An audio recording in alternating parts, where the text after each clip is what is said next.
Está entrando no ar o programa Mídia e Saúde na TV. Oferecimento: Laboratório Carlos Chagas. Confiança, qualidade e agilidade. Esse é o nosso compromisso com você. Olá pessoal, bom dia. Estamos começando mais um Mídia e Saúde na TV. Eu sou Alderi Rabelo e quero compartilhar as boas informações para a sua qualidade de vida. No programa de hoje, vamos falar sobre autonomia emocional das crianças e também dos vários tipos de cirurgias dermatológicas, estéticas e no tratamento de algumas doenças. Nossa primeira convidada já está por aqui, é a psicóloga Ana Sueli Luchetti, com quem eu converso daqui a pouquinho. Não saia daí! Programa Mídia e Saúde na TV. Pensando em alternativas para aqueles pais que não podem acompanhar seus filhos no pediatra em horários comerciais, a doutora Marielle Wolters implantou uma clínica com agendas à noite, finais de semana e feriados. Se precisar, estamos à sua disposição para melhor atender seus filhos. Clínica Doutora Marielle Wolters. A motricidade orofacial é a especialidade da fonoaudiologia que trata os músculos da face e as dificuldades para mastigar, deglutir, respirar e falar em todas as idades, melhorando a saúde e a qualidade de vida. Auxilia na respiração oral, ronco e apneia do sono, na recuperação das cirurgias faciais, disfunções da ATM, paralisia facial e estética da face. Clínica de Motricidade Orofacial, doutora Silmara Regina Pavani Sovinski, 44 30 25 5565. Na Galen, farmácia e manipulação, cuidamos de você de forma única. Nossos farmacêuticos, referências do setor magistral, preparam o seu medicamento de forma personalizada, atendendo às suas necessidades. Visite-nos e descubra uma nova abordagem para a sua saúde. Avenida Rio Branco, 55, Zona 4, Maringá. 44 30 26 49 48. WhatsApp 44 99844 2229. Procurando segurança? Conte com a Cometa Corretora de Seguros para proteger o que é mais importante para você. Há mais de 30 anos no mercado segurador, atuamos nos principais ramos de seguros em parceria com as melhores e mais completas seguradoras do mercado, oferecendo uma proteção completa e personalizada para você, cliente. Entre em contato hoje mesmo e garanta tranquilidade para o seu futuro. Avenida Brasil 6032, Sala 106, Maringá, 44 99972 9482.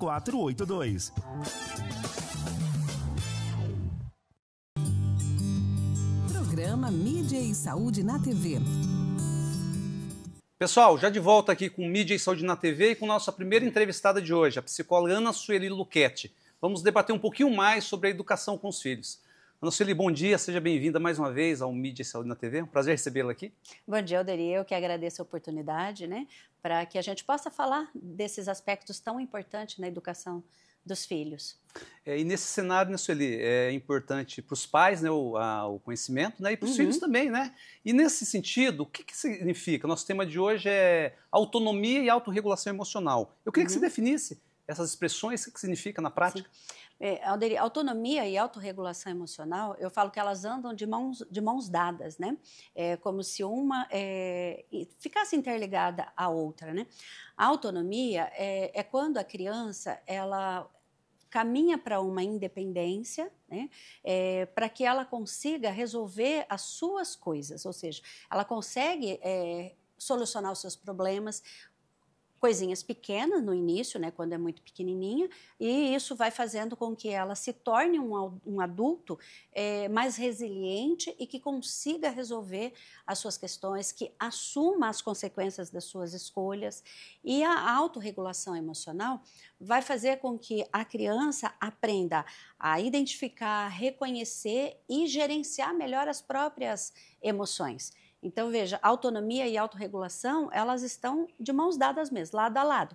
Então, uma criança que ela tem uma autonomia desenvolvida e uma autorregulação desenvolvida, ela vai ser um adulto que vai ter melhores relacionamentos, até na questão de trabalho, né? Ela vai ser mais resolutiva, ela vai ser mais assertiva, porque ela vai saber lidar com as suas emoções. Veja, quando eu falo assim, lidar melhor com as suas emoções, não é não sentir, não é cessar e tentar negar sentimento, e sim saber que todo sentimento, toda emoção é válida, mas a gente consegue administrar e gerenciar essas emoções.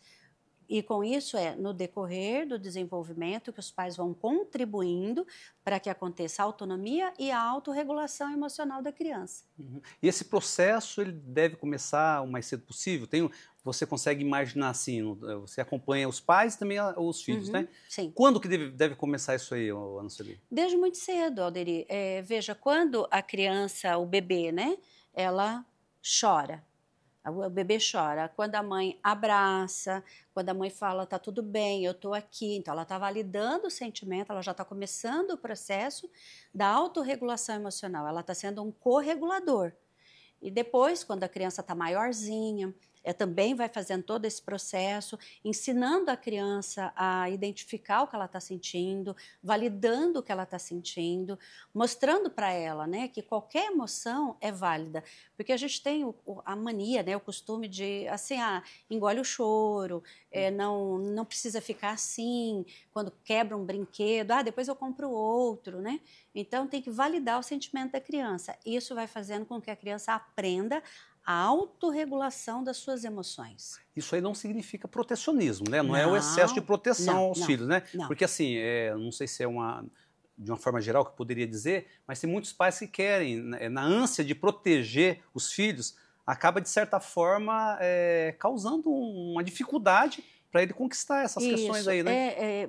Veja que a autonomia, eu sempre digo para os pais, a gente, né, os pais precisam deixar com que a criança conquiste a autonomia. Então, com pequenas escolhas que ela vai fazendo no dia a dia, colocando ela para ter responsabilidades na casa, isso vai fazendo com que a criança desenvolva autonomia. Agora, quando os pais tentam resgatar essa criança, deixa que eu te calço porque eu estou com pressa, então está roubando da criança a possibilidade dela desenvolver naquele momento, né? Então, assim, trabalhar a autonomia e a autorregulação emocional da criança é trabalhoso, sim, a longo prazo, mas a gente precisa projetar essa criança para o futuro. Então, a criança hoje que está aprendendo a calçar o sapato ou o chinelinho, se você não permite esse aprendizado, se você não tem um ambiente para isso, como que ela vai ser depois? Por isso que nós vemos hoje, né, às vezes, muitos adultos dependentes. Por quê? Porque não foi trabalhada a autonomia. E a criança, naturalmente, ela pede a autonomia. Ela caminha para essa autonomia, mas tem muitos pais que não permitem. Deixa que eu faço. Não, você não sabe fazer isso. É muito comum, recorrente, Alderi, no consultório, o horário da refeição. Então, a criança, quando ela é pequenininha, ela não sabe manusear o talher. Ela pega com a mão, ela suja ao redor, cai comida do prato, mas precisa passar por esse processo para ela ir desenvolvendo uma autonomia até ela ter a destreza para pegar o talher e levar à boca com adequação, vamos dizer assim, se for pensado na sujeira, né, que faz ali naquele momento. Ana Sueli, são questões diferentes. Por exemplo, você falou de acolhimento, de sentimentos, de emoções, né? Quando o filho, de repente, está passando por um determinado sofrimento. Então, os pais podem e devem acolher, né? Amparar diante do sofrimento, mas, por outro lado, ele deve também proporcionar condições do filho entender o processo de crescimento para que ele possa também se virar na vida, né? Ter essas questões, né? E é muito importante, Alderi, os pais terem consciência que validar o esforço é muito importante. O resultado também, mas o esforço tem que ser valorizado e validado. Então, vamos continuar aqui o exemplo da criança calçando, né, o sapatinho. Ela tenta e não consegue, daí ela pede ajuda para os pais. Então, é importante dizer, nossa, como é importante você ter tentado sozinho. Né? E confiar na criança, né? Dizer, vamos tentar, você quer minha ajuda? Vamos tentar de novo, eu consigo junto com você, né? Isso vai fazendo com que a criança, ela desenvolva uma confiança nela própria e ela vai desenvolvendo esta autonomia. Cada vez ela vai conquistando mais e mais e mais. Mas é um processo, Alderi, a longo prazo. Então, a conquista ou desenvolvimento da autonomia, pequenas escolhas no dia a dia, solicitação para que a criança participe da organização da casa, né? Olha, vou colocar a mesa do almoço, se você quer colocar os talheres ou você quer colocar os pratos. Então, a criança vai decidindo o que ela vai fazendo e ela vai ajudando. Através do desenvolvimento da autonomia, que a criança vai ter responsabilidade, ela vai assumir as consequências das escolhas que ela faz, né? Porque ela vai cada vez mais assumindo o que lhe pertence e não delegando ou esperando que os pais venham fazer isso. Então, vamos imaginar assim, uma criança que está ali à mesa e ela pede para os pais que ela quer se servir. Por que não deixar? Com orientação, com todos os cuidados, a criança pode se servir. Então, ela vai aumentando, vamos dizer, esse espaço de autonomia e, através também, como eu falei, que a autorregulação caminha junto com a autonomia. Então, veja, uma criança que consegue ter autonomia, que ela consegue administrar melhor as suas próprias emoções, vai ser um adulto, com certeza, confiante, seguro, resiliente e vai ter a possibilidade de ter sucesso na vida é muito melhor, é muito maior. Uma capacidade maior de resolução dos problemas, das dificuldades que surgem, né, que isso é inerente ao ser humano, os problemas que vão surgir, né? Porque eles conseguem desenvolver, Alderi, as habilidades que são tão importantes para a vida, né? Para que possa se relacionar, para que possa desenvolver bem o campo profissional. Então, começa lá quando é criança. Então, quando os pais querem, né, ou idealizam ou projetam como eles querem esse filho adulto, tem que começar desde a infância. Na verdade, é o preparo para os filhos, mas os pais também precisam estar preparados e credenciados para passar essa transmissão de conhecimento. Né? Eu digo para os pais que eu acompanho, Alderi, que eu falo, você não consegue ofertar e ajudar a sua criança a se desenvolver em determinadas habilidades se você não tem desenvolvido em você. Então, por isso que eu começo sempre fazendo um trabalho com os pais, para os pais desenvolverem isso, para que depois eles ensinem as suas crianças, né? E é bacana de observar que esse processo depois tem aprendizado e ganhos, conquistas, tanto para os pais quanto para os filhos. Porque à medida que os pais estão ensinando, eles também estão aprendendo. Na verdade, a gente vive um processo de transformação, de evolução, né? E quando se fala de educação, também passa por essa questão, né? Sim, é um processo de crescimento. Eu digo que é uma jornada. Eu falo que o exercício da parentalidade é uma jornada de aprendizado, de conquistas, tanto para os filhos quanto para os pais. É uma via de mão dupla. Porque se você for pensando que você só vai ensinar, mas a gente aprende muito com as crianças. E é um processo contínuo, né? Não para, né? Contínuo. Eu sempre falo assim, não tem ponto final. É para sempre, a vida toda, você vai passar por esse processo. Por quê? Os nossos filhos têm fases diferentes, nós também temos fases diferentes, né? Então, é um processo contínuo, onde você constantemente estará aprendendo e ensinando. Ana Sueli, você percebe uma abertura, as pessoas estão aderindo a esse, digamos, esse formato, a essa transformação na família? Sim, sim. Cada vez mais, Alderi, os pais estão assim procurando, estão desejando promover uma educação mais consciente, mais positiva para as suas crianças, né? O autoritarismo, aquela diferença, aquela distância, né, emocional entre pais e filhos, hoje não está cabendo muito. Só que os pais, eles acabam ficando um pouco confusos, como você já me perguntou aqui em outras oportunidades, o autoritarismo ou a permissividade, né? Então, a parentalidade consciente é ser permissivo? Não. É ser gentil, é ter consciência de como você está atuando no exercício da parentalidade. Você vai ter condições de ensinar, né, esse filho nesse processo de educação, porque você tem consciência daquilo que você está fazendo. Você não está fazendo por impulso, sem pensar no que está fazendo. Então, por isso que é importante, os pais cada vez mais estão aderindo. Por isso que os cursos, né, que diz respeito à parentalidade fazem tanto sucesso. Lógico, sempre procurando profissionais adequados, capacitados, né, que sim vão promover esse conhecimento para os pais. Eu costumo dizer assim, Alderi, no consultório tem muitos pais que me procuram que querem receitas, né? Me dedica, como é que eu faço aqui isso, como é que eu faço aquilo, né, com a minha criança. Então, eu falo, olha, se você vai ensinar autonomia para ele, você vai proporcionar autonomia, aqui é o lugar de você também conquistar a sua autonomia. Então, eu falo, você tem que ser criativo, você tem que ir em busca da sua autonomia e assumir as consequências das escolhas que faz. Porque começa a ficar cada vez mais consciente as escolhas e as consequências dessas escolhas. Tá certo. Ana Sueli, o papo está muito bom, mas nosso tempo já está terminando, tá? Fica aqui o convite para uma próxima entrevista, tá? E obrigado pela atenção. Nos encontramos aí numa próxima ocasião, tá bom? Eu que agradeço. Um bom dia para vocês. Bom dia. Obrigada. Pessoal, vamos fazer um rápido intervalo e, na sequência, a entrevista com a dermatologista Luana Diamante. Não saia daí. Programa Mídia e Saúde na TV.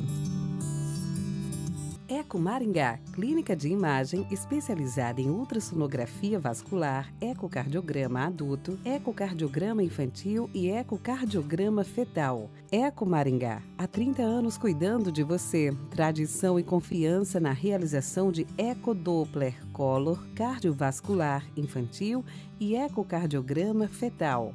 Rua Luiz Gama, 500, Maringá, Paraná. Fone 44 3262 3455. Quem respira melhor, dorme melhor. Se você ronca, pode ser o início de uma doença grave, a apneia do sono. A Respirar Shop oferece um tratamento especializado com supervisão do fisioterapeuta Guilherme Munhoz, um especialista em tratar distúrbios do sono através do equipamento CPAP. Fale com a Respirar Shop pelo WhatsApp 98802-2334. A Clínica de Podologia Silvia Ferreira, com a missão de proporcionar bem-estar, conforto, saúde, autoestima e felicidade ao seu paciente, oferece o melhor para você que procura um atendimento com excelência, segurança, ambiente aconchegante e climatizado. Equipamentos e esterilização de alta tecnologia para garantir a segurança que você precisa. Serviço prestado com amor, transparência e responsabilidade para proporcionar um caminhar mais feliz. Clínica de Podologia Silvia Ferreira, 44 99774 5657, Rua Santos Dumont, 1976, Maringá. Você sabia que boa parte das tonturas, vertigens e desequilíbrios corporal pode ser tratada através da fisioterapia? Através de exercícios personalizados e individualizados ou algumas vezes através de manobras de reposicionamento de cristais que se deslocaram dos canais, o labirinto. Procure a fisioterapia especializada. Ellen Matsumoto Meneghetti, Fisioterapia Vestibular, 44 99923 0000. Programa Mídia e Saúde na TV. Pessoal, já de volta aqui para o nosso segundo bloco e com a médica Luana Diamante para falarmos sobre os tipos de cirurgias dermatológicas. Doutora Luana, mais uma vez, bom dia, seja bem-vinda ao Mídia e Saúde na TV. Prazer recebê-la aqui. Bom dia, é um prazer. Nós já conversamos um pouquinho sobre a tua especialidade, dermatologia, né? Na última ocasião falamos sobre o câncer de pele especificamente. Mas hoje, doutora, eu queria que você falasse, dentro da tua área, os tipos de cirurgias dermatológicas, né? Porque você realiza procedimentos estéticos, mas também como forma de resolver ou tratar algumas doenças, né? Eu queria que você falasse um pouquinho dessas duas questões. Ah, perfeito. A cirurgia dermatológica é um campo que é muito esquecido, às vezes, dentro da dermatologia, né? Muita gente, quando fala, eu vou na dermatologista, já acha que é questão de um preenchimento, um botox, algo estético, ou então o pessoal fala perebinha, né, na pele. Mas esquece que existe sim o mundo da cirurgia e quando a gente faz residência na área, quando a gente especializa em dermatologia, a gente tem uma grande carga horária no centro cirúrgico, coisa que pouca gente sabe, especialmente quem não é da área médica, né? E dentro da cirurgia dermatológica, a gente tem tanta cirurgia estética, então cirurgia como lobuloplastia, que é aquele rasguinho na orelha, às vezes mulher que usa muito brinco pesado, acaba rasgando. Cirurgias como blefaroplastia, então quando tem aquele excesso de pele de pálpebra, às vezes a paciente vem buscando um botox achando que vai melhorar, mas não é o caso. Tem casos que sim, o botox vai ajudar, então é muito legal o olhar do dermatologista para saber quando indicar um procedimento estético, quando indicar realmente a cirurgia. Além das cirurgias estéticas, dei aí 2 exemplos, né? A gente também tem as cirurgias oncológicas, então o principal realmente são as cirurgias de câncer de pele, tá? Mas a gente também pode tirar algumas lesões que são benignas muitas vezes, como lipomas, aquelas bolinhas de gordura, né? Aqueles cistos epidérmicos que muita gente tem, que fala, eu tinha um cisto sebáceo, né?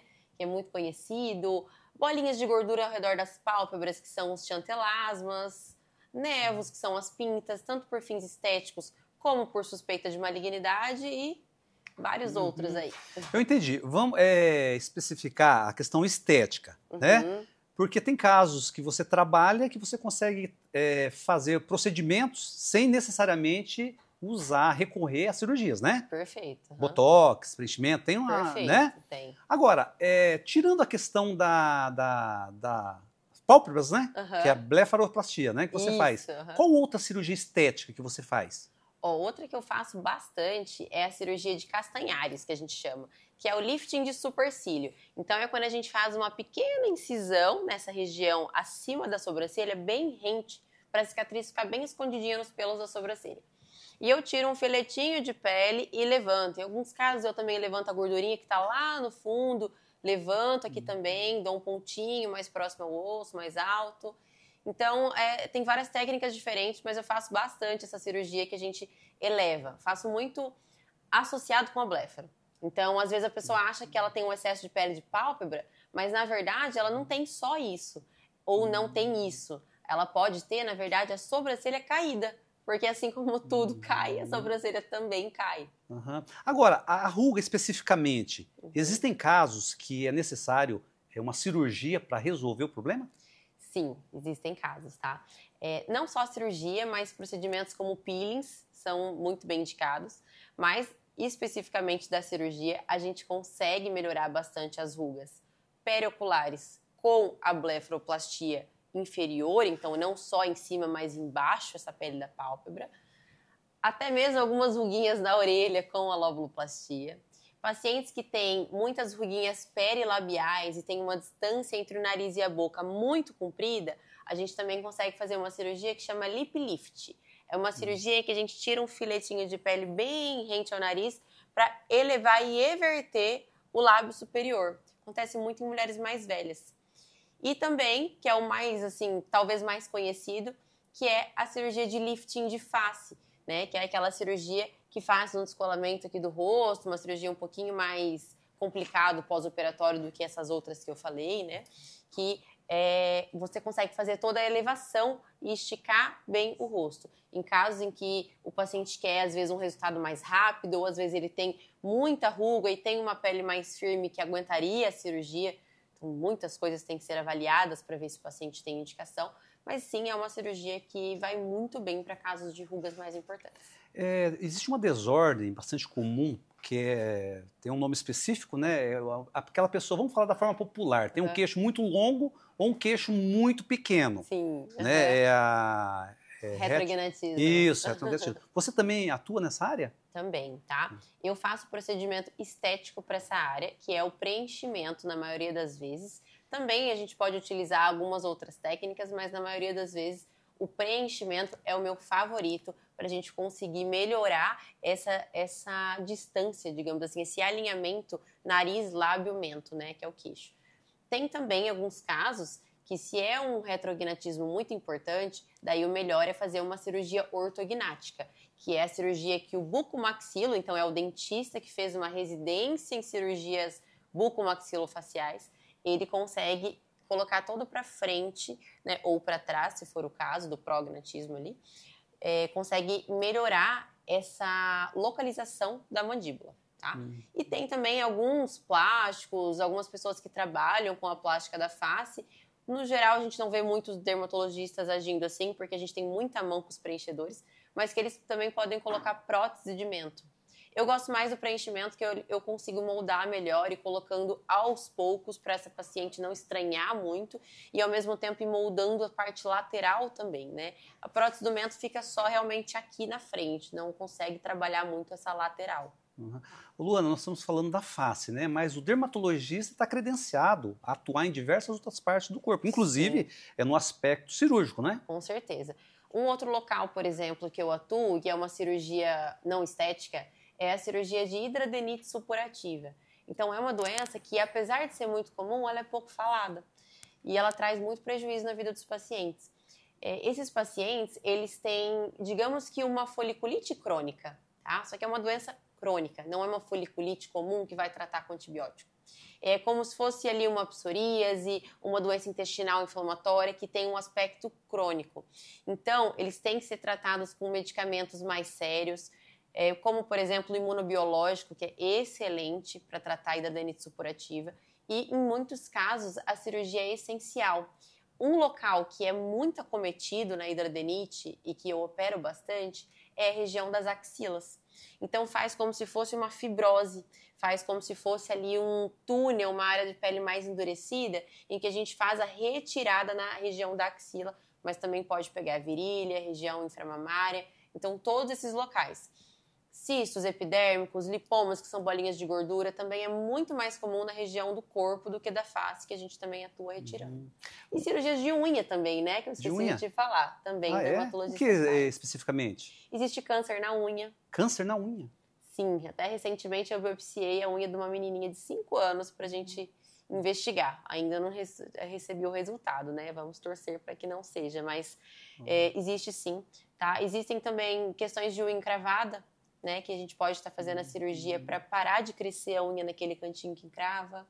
E existem tumores benignos na unha também, onicopapiloma, entre outros, que pode causar dor e comprimir um pouquinho a unha.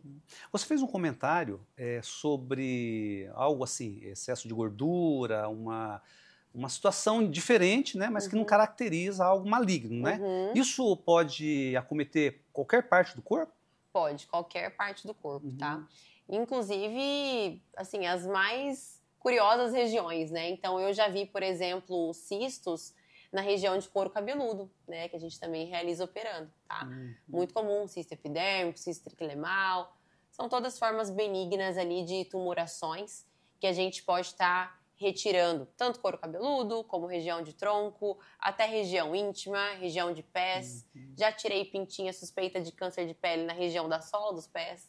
Agora, toda a parte que você retira, mesmo você tendo um olhar clínico, já supondo que não é uma doença maligna, você manda esse material para uma análise? Idealmente sim, tá? Na grande maioria das vezes sim. Isso daí é tanto uma segurança para o paciente como para o médico, de também ter o seu respaldo ali de que, olha, realmente era isso, tá aqui o seu resultado. Uma questão que eu acho bastante interessante, Luana, é falar da forma de prevenir doenças, principalmente, né? As orientações, né? Mas a evolução é um campo bem bacana, né? Porque a gente vê as diversas áreas da medicina, e eu sempre gosto de frisar isso, né? A dermatologia, evidentemente, não é diferente, né? O que você observa de questão de recursos, de avanços que você considera assim, algo bem bacana, bem interessante para as pessoas que estão nos assistindo? Olha, eu acho que a cirurgia dermatológica tem avançado muito, especialmente porque quando a gente pensa, vamos falar aí tanto do campo estético como o oncológico, né? Começando do campo estético, a gente vê que o Brasil é o país da cirurgia plástica, né? Então, olhando para a cirurgia estética, isso é algo que vem crescendo demais. E então, não só os dermatologistas, mas todos os médicos que estudam e trabalham e atuam nessa área. Então, o cirurgião plástico, o otorrino que fez ali cirurgia da face, né? Enfim, o óculo plástico, todos esses, a gente tem técnicas novas e a gente vê cada vez mais, descobrindo mais técnicas novas, criando, né, mais técnicas novas, materiais novos, técnicas que a gente consegue associar com procedimentos. Por exemplo, hoje em dia é muito comum aí você ouvir falar de cirurgia de pálpebra a laser, né? Com laser de CO2, e daí já faz o laser na face, que já rejuvenesce. Então, essa associação de técnicas era algo que não era muito falado antes, né? E no campo oncológico, a gente vê também uma progressão ali muito bacana quando a gente fala também na parte do patologista, né, da análise. Então, a análise laboratorial cada vez mais precisa, depois que retira essa peça, para ver qual o subtipo do câncer, as análises genéticas, para a gente também avaliar aí os fatores de risco genéticos desse paciente. Então, eu acho que não só a cirurgia oncológica, mas a oncologia no todo, na verdade. Na verdade, existe um arsenal de recursos, né, de equipamentos, né, somado aí à qualificação, conhecimento profissional. É esse conjunto, né, Luana, que faz a diferença, né, diante para um resultado, né? E por falar nisso, a questão de nariz, você também atua? Porque muitas pessoas reclamam, o nariz muito afilado, o nariz meio achatado, enfim, de uma forma popular. Você também trabalha nesse campo? Nesse campo do nariz, geralmente os dermatologistas, assim como eu, a gente faz a rinomodelação, que é o preenchimento com ácido hialurônico. A parte de cirurgia de nariz, geralmente os dois médicos que estão mais aptos para atuar são os otorrinolaringologistas e os cirurgiões plásticos. Porque o nariz, ele é bem difícil de estar operando e deixando simétrico. Então, é algo que geralmente quem se dedica a isso, praticamente fica só se dedicando a isso. Então, os dermatologistas não têm na residência essa prática para estar operando o nariz, exceto para tumores, né? Tumor de pele, onde eu mais opero é nariz. Tá? Só que quando a gente fala de rinoplastia, que a gente vai atuar em outras áreas, como cartilagem para dentro, simetria, tudo isso daí a gente confia mais para os otorrinolaringologistas especialistas nessa área e os cirurgiões plásticos que fazem também especialidade aí depois em cirurgias da face. Entre as várias questões que você atua como cirurgiã dermatológica, qual que é? Tem digamos assim, um carro-chefe, uma demanda maior num determinado problema ou questão? Porque às vezes não é um problema, é algo estético, né? Vamos dizer assim, né? Tem. Então eu falo que a gente atrai aquilo que a gente gosta e faz e posta e tá sempre comentando. Acho que em tudo na vida é assim, né? Em tudo, né? Então, as cirurgias das pálpebras realmente é algo que foi sem querer que cruzou o meu caminho. Assim, na residência a gente já teve bastante prática, especialmente olhando porque tem muito tumor na pálpebra. Só ver quem que lembra de passar protetor nas pálpebras, né? Muita gente esquece. Então, a gente operava bastante pálpebra, tanto para a parte de tumor como para a parte estética. E depois, com o meu fellow de cirurgia mais estética, focada em cirurgia estética da face, mas que abordava também cirurgias oncológicas, eu peguei, assim, muita prática e uma paixão muito grande pela parte periocular. Então, as cirurgias de pálpebra, de blefaroplastia, para tirar excesso de pálpebra, para rejuvenescer, basicamente é o que eu mais faço hoje em dia na parte cirúrgica. E também as cirurgias oncológicas, que sempre foi aí também minha menina dos olhos. Eu sempre gostei muito de atuar nessa área, porque você promove saúde, mas também trazendo um resultado funcional e estético. E essas duas áreas se casam. Até recentemente eu atendi, estou com um paciente que nós vamos fazer nele uma cirurgia de pálpebra e com a pelinha da pálpebra a gente vai usar essa pele para fazer um enxerto numa área de câncer de pele perto da pálpebra que ele tem. Então é muito bacana que eu consigo juntar a parte estética e funcional ali, trazendo saúde e beleza, né? Tá certo, com certeza. Luana, muitas coisas para a gente conversar, tá? Mas já fica aqui de antemão um convite para uma nova entrevista, tá? Nosso tempo já está terminando. Tá? E sempre tem muitas coisas importantes, tanto na questão estética como na questão mesmo de problemas, né? Mas a grande questão que eu sempre gosto de frisar, né, são as alternativas, as possibilidades que existem no campo aí, principalmente da dermatologia. Com né? certeza. São tá bom? inúmeras. É verdade. Tá bom, Luana? Um bom dia para você e obrigado mais uma vez pela sua atenção e nos encontramos numa próxima entrevista. Obrigada, eu que agradeço. Bom dia. Tá certo. Pessoal, Mídia e Saúde na TV está ficando por aqui, mas nos encontramos no sábado que vem. Não deixe de acessar nossas redes sociais e se inscrever no canal Mídia e Saúde na TV. Um forte abraço e até sábado que vem.